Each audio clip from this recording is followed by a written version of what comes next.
Você tem fibrilação atrial, está pensando em fazer uma ablação. E nesse vídeo eu vou te falar quais são os riscos, os fatores principais que você pode ter para recorrer pós-ablação de fibrilação atrial.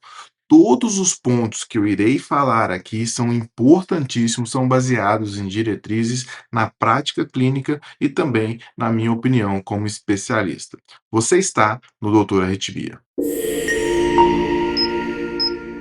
A ablação de fibrilação atrial, ela vem ao longo do tempo se aprimorando. Muitas tecnologias têm evoluído e eu vou explicar tudo, pois uma das tecnologias tem algum aspecto importante sobre as outras e está diretamente ligada também no risco de recorrência. Mas, primeiramente, você tem que entender os tipos de fibrilação atrial que nós temos, na verdade, a classificação. A fibrilação atrial paroxística é aquela fibrilação atrial onde a pessoa tem crises de taquicardia, de fibrilação atrial e elas se revertem dentro das primeiras 24 a 48 horas. É o que chamamos de fibrilação atrial paroxística. Geralmente, essas pessoas têm um coração saudável, pequeno, sem grandes dilatações, principalmente no átrio esquerdo, onde forma essa arritmia. Em segundo ponto, é a fibrilação atrial persistente. E isso nós temos a persistência dessa fibrilação atrial por mais de 48 horas, por mais de 7 dias, chegando até 12 meses que temos de duração. Pessoas que têm 1 ano, e é também a de longa duração, que é aquela já tem mais de 1 ano de duração de fibrilação atrial, isso documentado. Ou aquele paciente que tem aquela fibrilação atrial chamada crônica, onde o médico falou que já não tem por que mais mexer naquele coração, não tem por que fazer fibrilação, não tem por que fazer ablação de fibrilação, pois ela já é uma fibrilação atrial já madura, de longa data, e não tem por que reverter, principalmente pois já foi tentado medicamentos, ou então cardioversão, ou então até mesmo outras ablações. Então, denominamos essa fibrilação atrial crônica. A ablação de fibrilação atrial geralmente é indicada para o paciente que tem FA paroxística ou persistente de longa duração. Nesses casos, alguns fatores são fundamentais. Se o paciente tem fibrilação atrial paroxística, ele tem menos chances de recorrer à fibrilação atrial do que o paciente que tem fibrilação atrial persistente, principalmente de persistente de longa duração. Quanto mais tempo de fibrilação atrial, mais chance esse paciente tem de recorrer após uma ablação de fibrilação atrial, pois os mecanismos, geralmente o átrio esquerdo, o local onde forma essa arritmia, já é um átrio esquerdo dilatado, fibrótico e com menos chance desse procedimento ter sucesso. Quanto maior o átrio, menos chance do paciente ter sucesso na sua ablação. Se o átrio esquerdo é dilatado, então já é um fator também, além do tempo, de recorrência para a fibrilação atrial. Quanto menor o átrio esquerdo, mais chances o paciente tem em ficar no ritmo sinusal pós-ablação. O segundo fator é obesidade. Sabemos que quanto mais o paciente está fora do peso, acima do seu peso ideal, mais chance o paciente tem de recorrer à fibrilação atrial. O meu protocolo pós-ablação, ele garante que o paciente ele tenha a necessidade, ele é importante ele voltar para o peso ideal. Então, antes de fazer o procedimento de ablação, eu já coloco a possibilidade desse paciente emagrecer, geralmente com as novas tecnologias que nós temos, as canetinhas, estamos tendo resultados fantásticos, pois além de emagrecer, ele melhora as suas chances de também ficar sem a fibrilação atrial, pois tratamos a apneia do sono. A apneia do sono é outro fator fundamental que nós temos que fazer o controle. Não adianta fazer a ablação de fibrilação atrial e manter o paciente ainda sem o CPAP, sem o tratamento com as canetas, que isso faz com que o paciente ele vai dilatando ao longo do tempo o átrio, pois as apneias vão causando dilatação, o stretch, que é aquela dilatação súbita do átrio esquerdo, causando assim mais fibrilação atrial e dilatação do átrio esquerdo. Então isso vira um círculo vicioso. Se eu não tratar a apneia do sono, grandes chances desse paciente também recorrer à fibrilação atrial. Outro fator que é muito importante naqueles pacientes que são hipertensos. Então, o paciente que é hipertenso, não controla a pressão adequadamente, está com controle inadequado, a pressão em 15, 16, ele necessita tratar adequadamente a sua pressão arterial. Pois sabemos que quanto mais a fibrilação atrial ela vai estando em regimes de hipertensão arterial, as chances são maiores de dilatação do átrio esquerdo e também desse paciente recorrer pós-ablação de fibrilação atrial.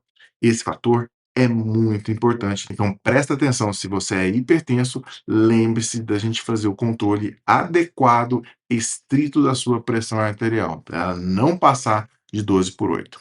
Agora, com tantas informações, você ainda não seguiu o maior canal do mundo sobre arritmias cardíacas? Já se inscreve aí que nós estamos com mais de 1 milhão de inscritos aqui no YouTube e precisamos ainda de passar mais informações para você. Então, deixa o like aí nesse vídeo para a gente também ter mais relevância no nosso conteúdo. Outra condição é o controle da glicemia, do diabetes. Pacientes que têm o controle inadequado da glicemia tende a recorrer, fazer mais fibrose do ato esquerdo. Infelizmente, isso não dá certo. O controle da glicemia do diabetes é importantíssimo para o tratamento da fibrilação atrial, para que você fique livre no pós-ablação. Outro fator muito importante para predizer se esse paciente vai recorrer ou não é a idade. Quanto mais vivido esse paciente, mais chances dele ter a dilatação do átrio e essa fibrilação atrial ela ser um pouco mais crônica e ter menos chances da gente reverter durante o procedimento ou então desse paciente recorrer à fibrilação atrial no pós. Então, a idade é muito importante. Quanto mais jovem o paciente desenvolvendo a fibrilação atrial, nesses casos, melhor para o paciente, principalmente que ele pode ter mais chances de estar no ritmo sinusal pós-ablação. Outra coisa muito importante é a presença ou não de defeitos nas válvulas. Pacientes que têm defeitos na válvula, principalmente a válvula mitral, que está do lado esquerdo, insuficiência mitral ou estenose mitral, eles devem corrigir o problema na válvula quando tem indicação. Pois se essa válvula do coração está fazendo com que o átrio direito ele dilate ou sobrecarregue, mais chances o paciente tem de não ficar em ritmo normal depois do procedimento de ablação. Então, nesses casos, geralmente a gente faz uma correção da válvula para depois fazer o procedimento de ablação, ou logo depois que já vai fazer a ablação, já corrige a válvula também. Então, é importante se atentar para esses casos. Pacientes que fazem hemodiálise ou têm doença renal crônica também têm uma pior chance de evoluir para o ritmo normal do coração pós-ablação de fibrilação atrial. É importantíssimo que esses fatores sejam avaliados nesses pacientes também.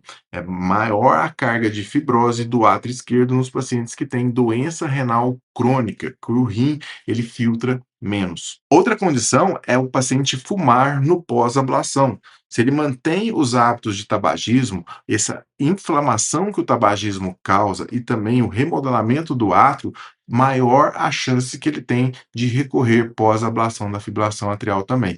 Então, fumar tem que ser eliminado da lista no pós-ablação. Esse é um dos principais, e presta atenção, é o consumo de álcool. Todo paciente que eu faço ablação de fibrilação atrial, de qualquer idade, eu peço para ele eliminar da sua vida o álcool, pois o álcool, a fibrilação atrial, ela ama. Se tem uma coisa que a fibrilação atrial ama, é bebida alcoólica.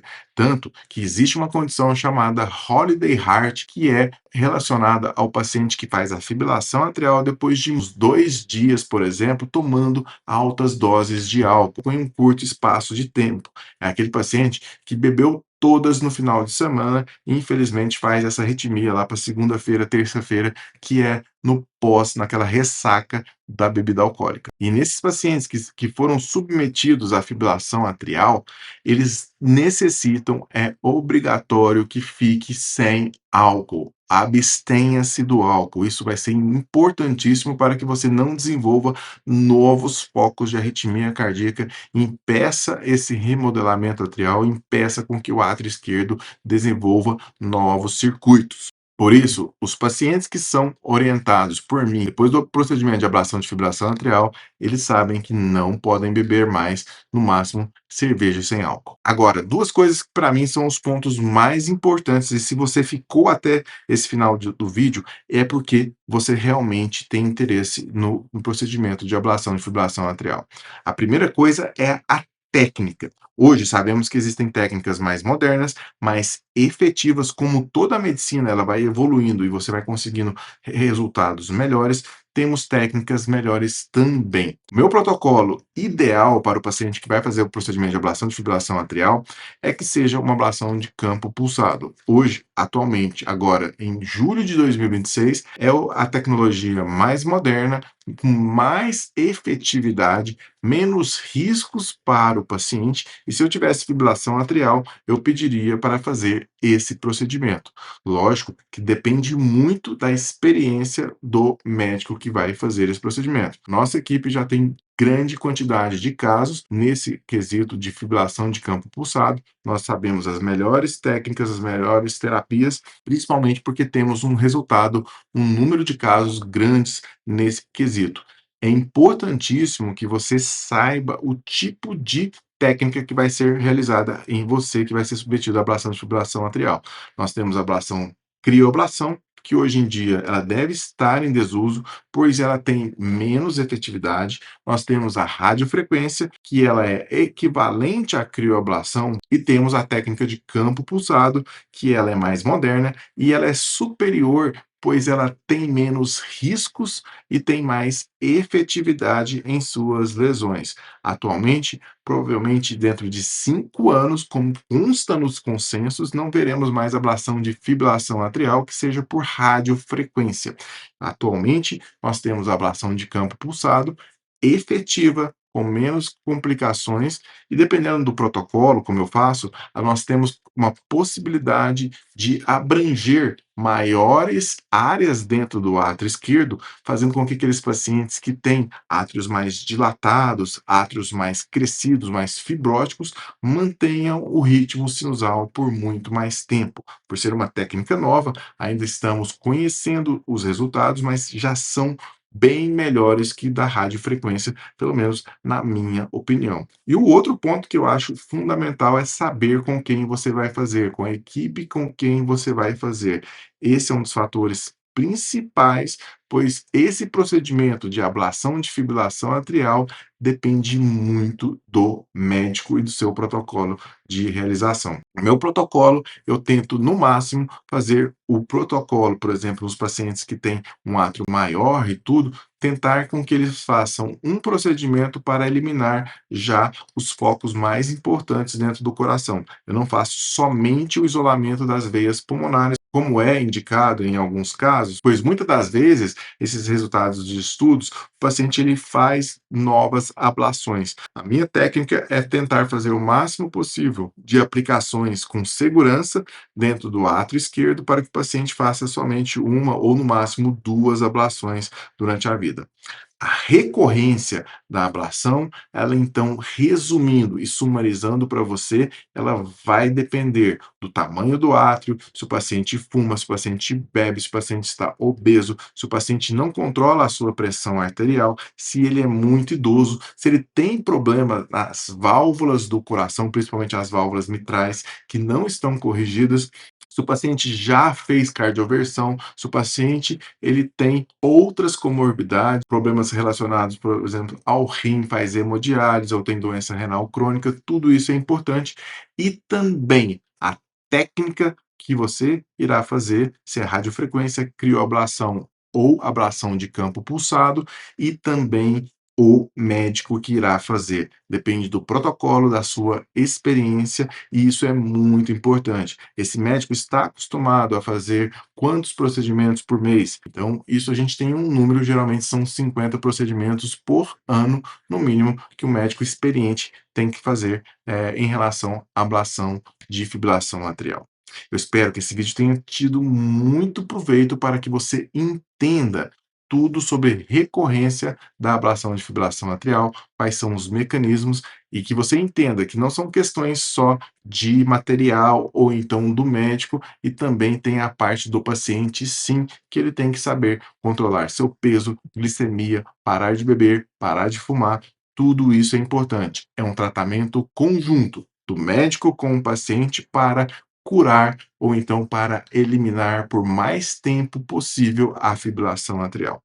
Se você tem fibrilação atrial, você deseja fazer uma consulta comigo para saber se tem indicação de fazer a ablação ou então um plano para você, para ficar sem arritmia, sem a fibrilação atrial, você pode consultar comigo por telemedicina. A partir desse número, nós fazemos consulta para todo o Brasil, qualquer lugar do mundo, e você pode fazer o procedimento comigo. Dessa forma, você já sabe o nosso protocolo, a nossa forma de trabalho, e você pode fazer o procedimento aqui com a nossa equipe. Eu sou o Dr. Felipe Souza e agradeço muito a sua audiência. Agora você pode se tornar membro oficial do nosso canal. Além de inscrito, seja membro e faça parte de um conteúdo exclusivo para você. Então, a partir de R$ 4,99 por mês, você vai ter conteúdo exclusivo com vídeos semanais só para você que é membro do Doutor Arritmia.